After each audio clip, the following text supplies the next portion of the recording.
তাফসীরের অনুষ্ঠানে বসে 10 দিন কাটাইবার সুযোগ দিয়েছেন। শুকরিয়া দান আমরা সকলেই পড়ি আলহামদুলিল্লাহ। এই 10 দিন যে আমরা অসুখ বিসুখ থেকে, বালা মুসিবত থেকে, মৃত্যু থেকে হেফাজতে রইলাম, এটাও তো আল্লাহর একটা মেহেরবানি, দয়া। মুহূর্তের ভিতরে আল্লাহ তাআলা পৃথিবী পরিবর্তন করে দিতে পারে।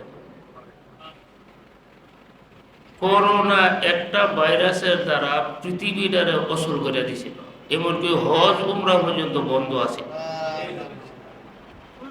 আল্লাহ পারেনি? ওই সময় আমি তো দারমা থেকে এখানে আসছি, রাস্তা দিয়ে যে আসছি, রাস্তা কোনো কিছু দেখছি না, যেমন এই দেশটা মইরা রয়েছে। এটা মূলত করছিল কে? আল্লাহ। আল্লাহ দেখাইছে পৃথিবীর মানুষকে যে আল্লাহ যে সব কিছু করতে। এখন যে একটা অবস্থা আরম্ভ হয়েছে ইরান ইসরায়েলের মধ্যে, এটা যদি আপনার দীর্ঘায়িত হয় তো পৃথিবীর মধ্যে অশান্তি শুরু হয়ে গেল। ঠিক আছে নি? আমি শুনছি ইরানের উপর আক্রমণ করছে ইসরায়েলেরা, স্কুলের অনেক শিক্ষার্থীরে এই বোমার দ্বারা তারা হত্যা করছে। এরা তো মুসলমান।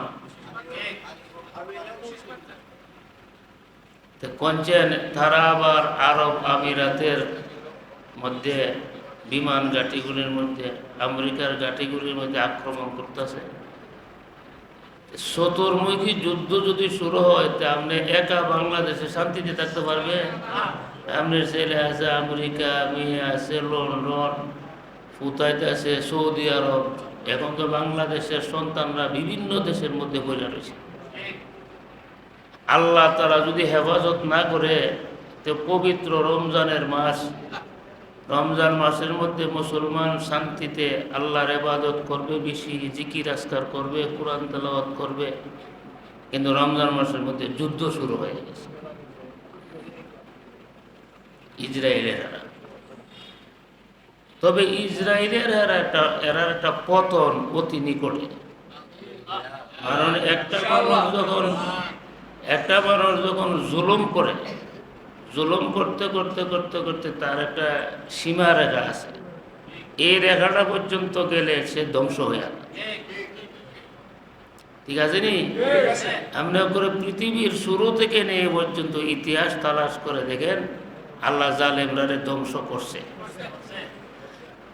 আল্লাহ আমরার এই দেশ, সমস্ত মুসলিম রাষ্ট্রগুলিকে, বিশেষ করে মক্কা মদিনারে আল্লাহ হেফাজত করুক।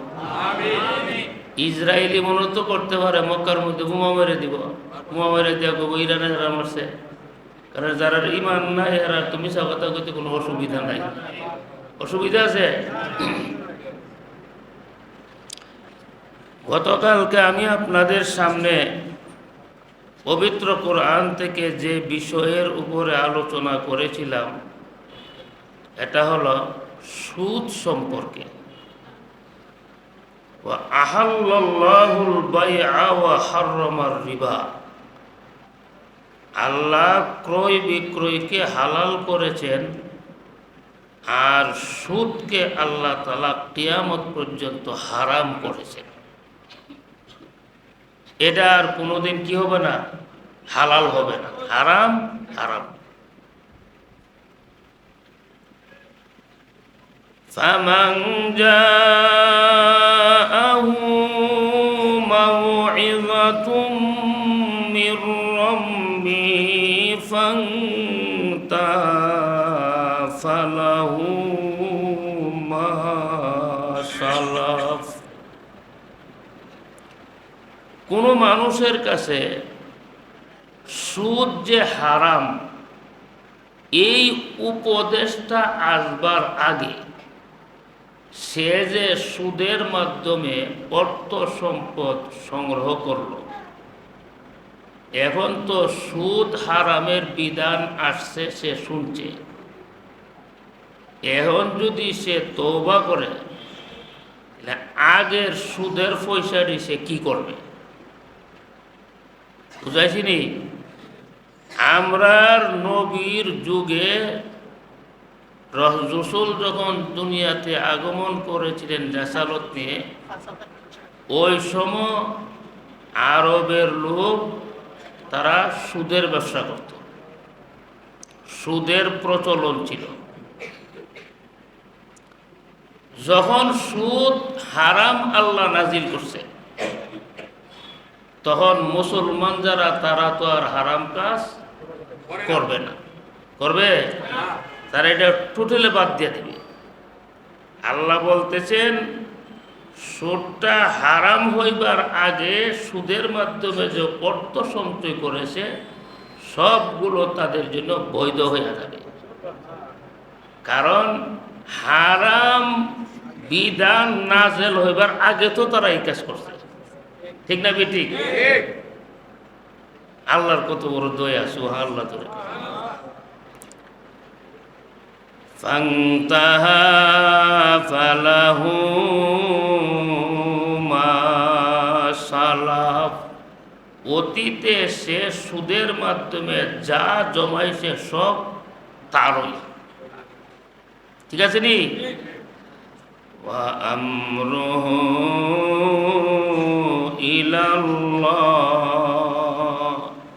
এখন সে অন্তর দিয়ে সুদ ছাড়লো কিনা, অন্তর দিয়ে সে তওবা করলো কিনা, এই অন্তরের ব্যাপারটা ছেড়ে দিতে হবে আল্লাহর দিকে। কারণ একটা লোক তওবা করছে, বস আমরা মাইনা নিলাম, সে তওবা করছে, এখন মন দিয়া তওবা করছে না মুখ দিয়া তওবা করছে, এটা তো আমরা বলবার কোনো সুরত নাই। কারণ মনের খবর জাননের মতন কোনো যন্ত্র আমরার কাছে নাই, ঠিক আছে? এখন আমরা বলতে পারবো না এমনও মন দিয়া তওবা করছে না, তুমি কেমনে জানো মন দিয়ে করছে না কিতা করছে? ঠিক নি কথাটা? মনের খবর সারণ কার দিকে? আল্লাহ। এখন শুনেন ভয়ানক একটা খবর কইতাম নি। وَمَنْ عَادَ فَأُولَئِكَ أَصْحَابُ النَّارِ,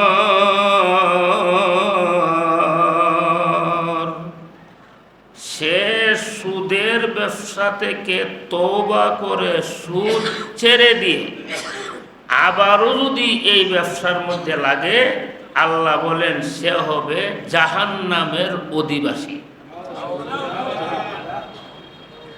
আচ্ছা, সে জাহান্নামে থাকবে কতদিন? এটাও আল্লাহ দিয়া দিছে। হুম ফিহা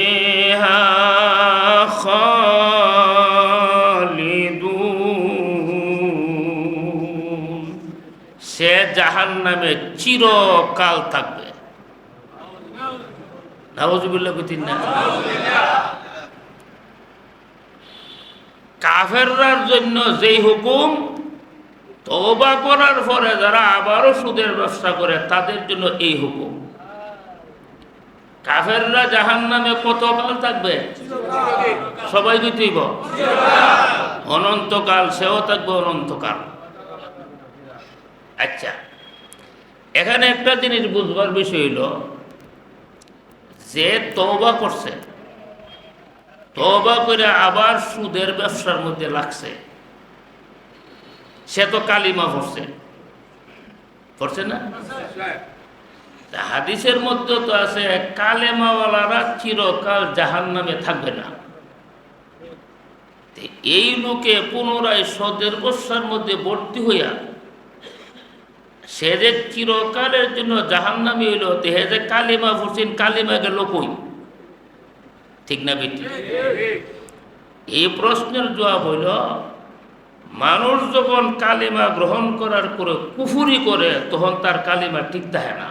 এই কালিমাটা বাদ জায়গা, কালামে কি জায়গা? সে কাজ করে না, এটা বাদ, ঠিক আছে নি?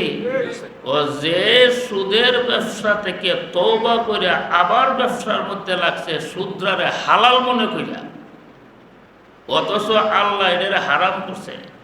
হারামকে হালাল জানলে তার ইমান থাকে না, আর ইমান না থাকলে আগে যে কালিমা পড়ছি এটা আছে কি তুইছে বাদ গেছে গা।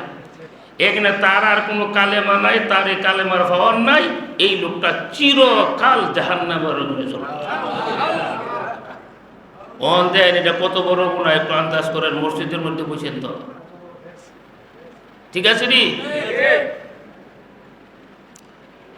এখন দুই গ্রুপ, এক গ্রুপে সুদকা আবার যুক্তি দিয়ে সুদের ব্যবসা হালাল, এই গ্রুপটা কাফের হয়ে গেল, সে চিরকাল জাহান্নামের আগুনে জ্বলবে।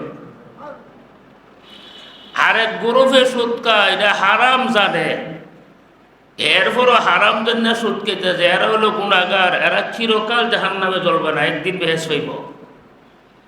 যেটা সুদকুর কদর হয়েছে কেউ সবাই দিব না, আমরা খাই না কি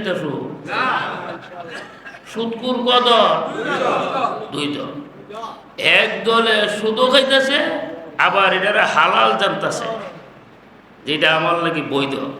কথার ইমান গেছে গা। কাফিররা যেমন চিরকাল জাহান্নামে থাকবে, সেও চিরকাল জাহান্নামে থাকবে। নাউজুবিল্লাহ জোরে পাক। আমরা যারা সুদের ব্যবসা করে জিগাই দিকে তোর এইটা আজকে লিখ, আর হুজুর এইটা কই, হুজুর এই তোর বাপের গরুর কথা কো, এই যে আহাল্লাহুল বাইয়া ওয়া হারামার রিবা, এই হুজুরের কথা না আল্লাহর কথা? হ্যাঁ, আল্লাহর কথা, হুজুরের কথা না। হুজুরের মুখটা হলো মাউথ পিস, কইতাছে আল্লাহ, আল্লাহ হুজুরের মুখ দিয়ে প্রকাশ করতেছে, ঠিক না? বিরিক্ত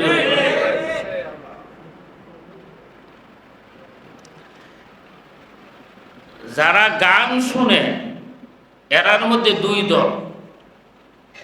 এক দলে গান শুনে যে গান গাওয়ার অনুমতি কুরআনে আছে, অথচ গান গাওয়া হারাম।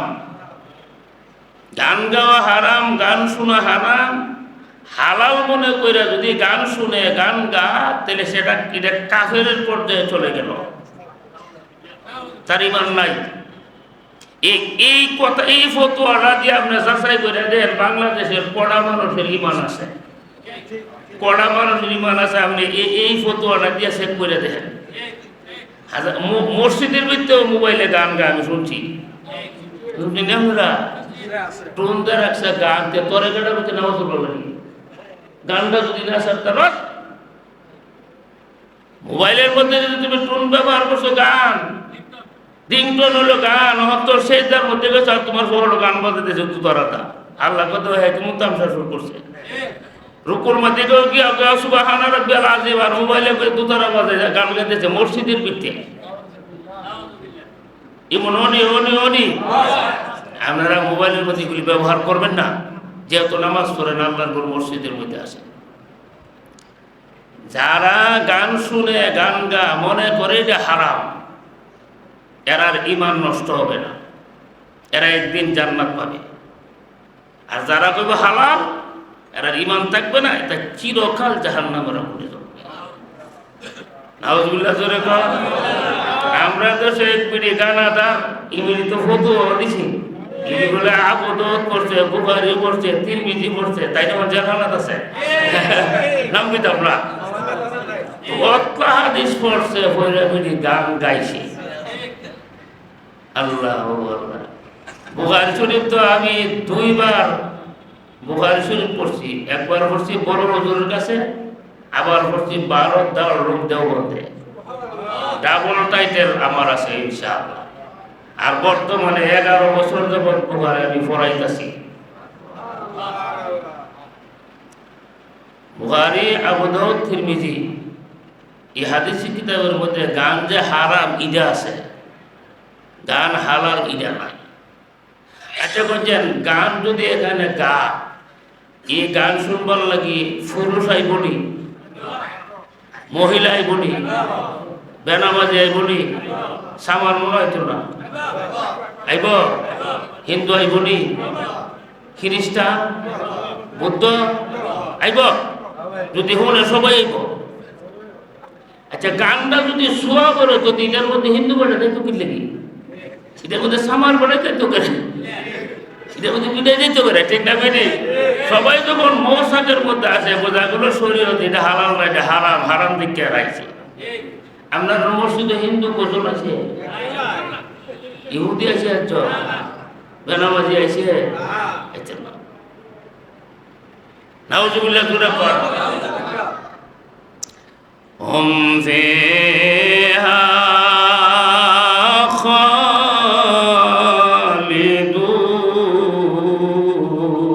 খালিদুন। যারা হারামকে হালাল বলে তারা কাফের হয়ে যায়। যারা সুদকে হালাল মনে করে ব্যবহার করে তাদের ঈমান থাকে না। ঈমান ছাড়া মানুষ যেমন চিরকাল জাহান্নামের আগুনে জ্বলবে, এরাও চিরকাল জাহান্নামের আগুনে জ্বলবে। এই ফতোয়া হি হুজুরের না আল্লাহ? ওই দেখেন আল্লাহ কইছে এই ফতোয়া। এটা হইল সূরাতুল বাকারার 275 নম্বর আয়াতের শেষ অংশ।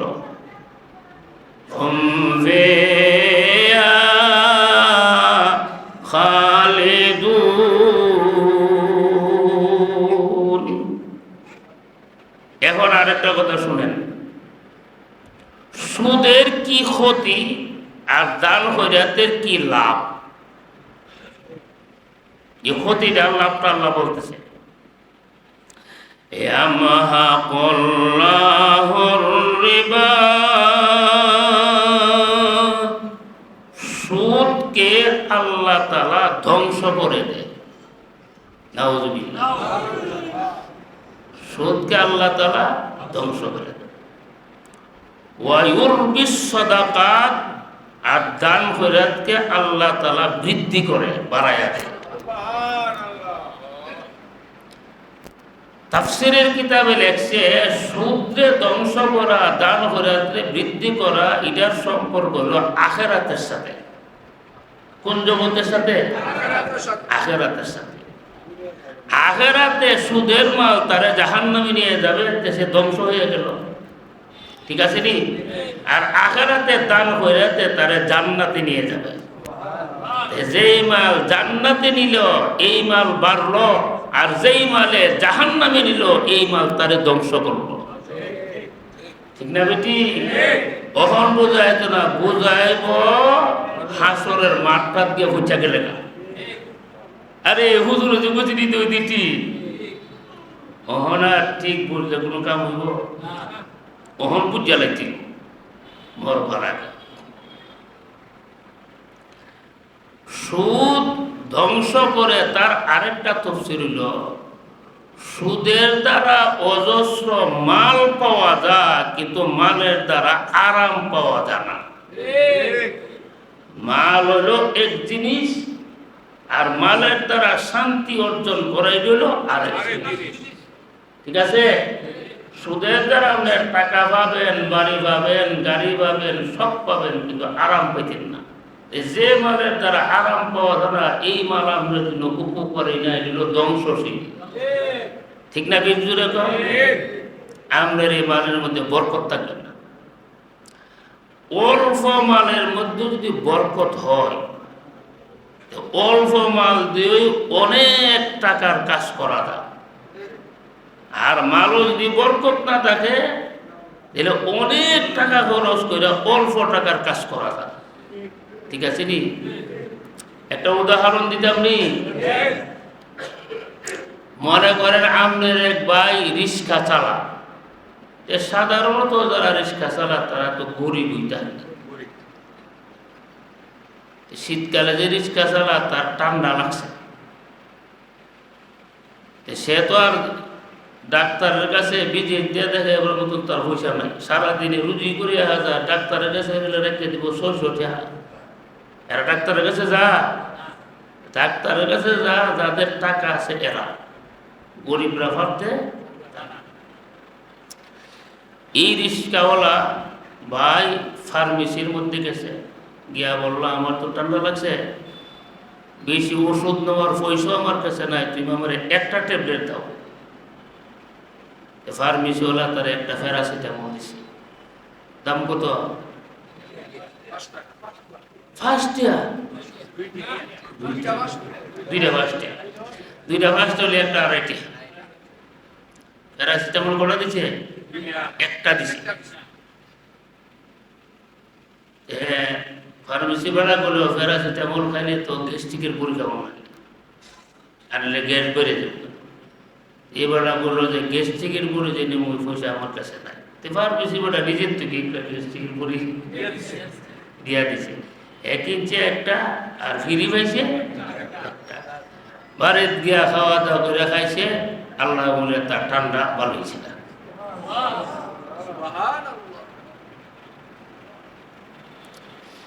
আর এক বড় লোকের ঠান্ডা লাগছে। বড় লোক কি ফার্মেসির যে ওষুধের লাগে জীবনও যাইত না।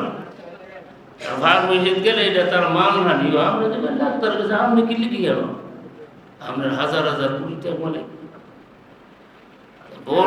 বড় লোক গেছে বড় ডাক্তারের কাছে, বড় ডাক্তার আবার এই বড় লোকরে চিনে। বড় ডাক্তার মনে করো এলে যে বড় লোক আমার চিকিৎসার মধ্যে যে একটু ভুল টুল হতে তো আমার সুনামগঞ্জ বাড়িব, আমি তার চিকিৎসা করতাম না। বড় ডাক্তার বললো, স্যার আপনি তো হাজার হাজার কোটি টাকার মালিক, আপনি এইটা বাংলাদেশের চিকিৎসা না করিয়া আপনি সিঙ্গাপুর যাই না। বুঝলি তো সিঙ্গাপুর গেছে। হ্যাঁ এটা তো কথা, আমার তো টেহার অভাব নাই। রিক্সাওয়ালা বলে গেছে ফার্মেসি, আর তাইনে যেতেছে সিঙ্গাপুর। রূপ করলাম একটা,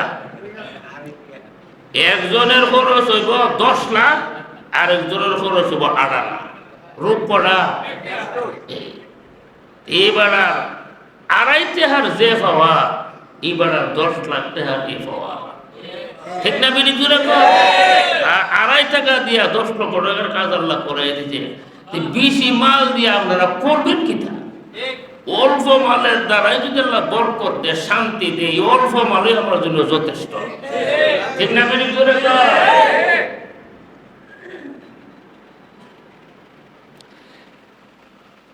আল্লাহ সুদরে ধ্বংস করেনি।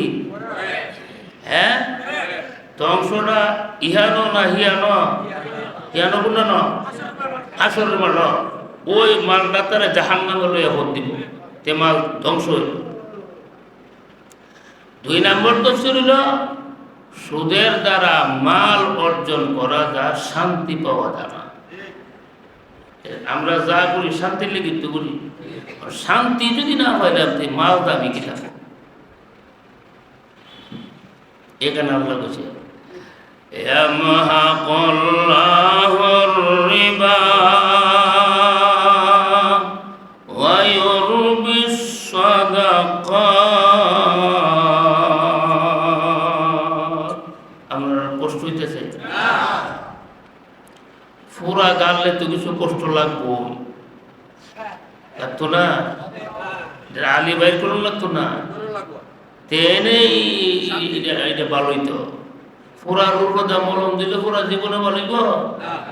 আল্লাহর কথা শোনাইলাম, এমনও হইতে পারে যদি গুনাহটা কেউ করে থেকে আজকে থেকে তওবা করে ছেড়ে দিব, ঠিক না? বেরিয়ে জোরে কর।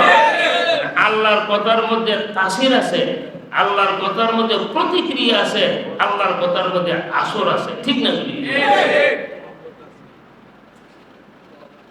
এখন আল্লাহ কি কো শুনেন, আল্লাহু লা ইউহিব্বু কুল্লা কাফফারিন আসীম। আল্লাহ গুনাহগার কাফেরকে ভালোবাসে না। এই কথাটা খুব চিন্তা করে শুনুন লাগবো। গুনাহগার কাফের রে আল্লাহ ভালোবাসেন। গুনাহগার কাফের কেডা? গুনাহগার কাফের হলো ওই সমস্ত সুদের ব্যবসায়ীরা যারা হালাল মনে করে সুদের ব্যবসা করে। নাউজুবিল্লাহ জোরে কর। তাহলে বোঝা গেল সুদরে হালাল মনে করলে ঈমান থাকে না, কাফের হইয়া যায়, ঈমান শেষ হয়ে গেল তোমার। এখন বাবা নামাজ পড়লে এই নামাজ কোনো কাজে লাগতো না, লাগবো? তিতাস নদীর মধ্যে গেছে মাছ মারবার লাগি বড়শি দিয়া, সারা রাত মাছ মেরে এমন ডুলাত রাখছে যে ডুলার তলা নাই। ফজরের সময় যখন বাড়িতে আসার সময় ডুলার কারাত ধরে আলগি দিব, মাছ পাইবনি। মাছ কোথায় গেছে? নদীতে চলে গেছে। তলা সারা ডুলার মধ্যে মাছ রাখা যেমন, ইমান ছাড়া ইবাদত বন্দেগী করা এমন। আপনার সামান্য ইমান যদি থাকে, আপনার নেক আমল কাজে লাগবো। আপনি ইমান যদি না থাকে, আপনার নেক কাজে লাগবে। ওয়াল্লাহু লা ইউহিব্বু কুল্লা কাফফারিন আসিম। আল্লাহ কাফের গুনাহগারকে ভালোবাসে না। এখানে কাফের গুনাহগারের দ্বারা তারা মুরাদ যারা হালাল মনে করে সুদ খায়। আচ্ছা, মনে করেন আপনি হালাল মনে করে সুদ খাইতেছেন, হজ করবার লাগি গেছে। হজ তো ভালো কাজ, কাবা ঘর জিয়ারত করবেন, সাফা মারওয়া দৌড়াইবেন। আচ্ছা, আপনি যাইতেছেন কিন্তু কি আল্লাহরে রাজি করবার লাগিনি? আল্লাহকে তোর আমি বালা হই না, তোর আমি পছন্দ করি না। আপনি তো যাইতেছেন আল্লাহর বাড়ি, আপনি যাবেন আপনার বিয়ের বাড়ি বেড়াইবার বাড়ি, বিয়ে সিঁড়ি বেড়াইতে তুই আমার বাড়িতে আসিস না, তোর আমি দেখতে রাখি। তখন আপনার মনটা কেমন করবো? যার বাড়িতে মহিলা বাড়ি দেখতে দেহের বাড়িতে আমি গীতা করবো, গের আরো জুতার বাড়ি হওয়ার লাগতে রে। ঠিক না বুঝি? তুমি যে বাবারা এই ব্যবসাটা হালাল মনে করে করছো, তুমি তো আল্লাহ অপছন্দনীয় হয়ে গেছো। আল্লাহ তোমারে ঘৃণা করে, আর রসুল তোমার উপরে লানত করে। নাউযুবিল্লাহ। আল্লাহু লা ইউহিব্বু কুল্লা কাফফারিন আসীম। আল্লাহর নবী যখন মেরাজে গিয়েছিলেন, নবীর মেরাজটা হয়েছিলেন দিনের বেলা না রাত্রের বেলা? রাত্রের বেলা। মেরাজের রজনীতে অনেক বরজকি ঘটনা আল্লাহ নবীরে দেখাইছেন, সবগুলো নবী দেখেছেন। এর মধ্যে একটা ঘটনা হলো, নবী বলেন, আমি দেখি একটা নদী, নদীর পারে একজন ফিরিস্তা দাঁড়ানো, হাতে হইলো পাথর, আর এই নদীর মধ্যে হলো ব্লাড আর রক্ত, রক্তের মাঝখানে একটা লোক সাঁতরাইতে আছে। নাউযুবিল্লাহ। সে সাঁতরাইতে নদীর কিনারে যখন আসতেছে, তখন নদীর কিনারায় যিনি দাঁড়িয়ে রয়েছে, উনি তার একটা পাথর দিয়া ডিল মারে। পাথরটা যখন তার উপরে পড়ে, তখন সে আবার নদীর মাঝখানে গিয়া পড়ে। রক্তের নদী, সে আবার সাঁতরাইতে নদীর কিনারার দিকে আসে। কিনারার মধ্যে আসলে আবার ওই ফেরেশতা তার মাথার মধ্যে পাথর মারে। আল্লাহ নবী বলেন, জিবরাইল, আরে রাখেরা এত বড় সাজা আসে কে? জিবরাইল আমিন বলেন, হুজুর, এরা হলো হুম আকালাতুর রিবা, তারা সুদের ব্যবসা করত। নাউযুবিল্লাহ। জোরে আরো জোরে।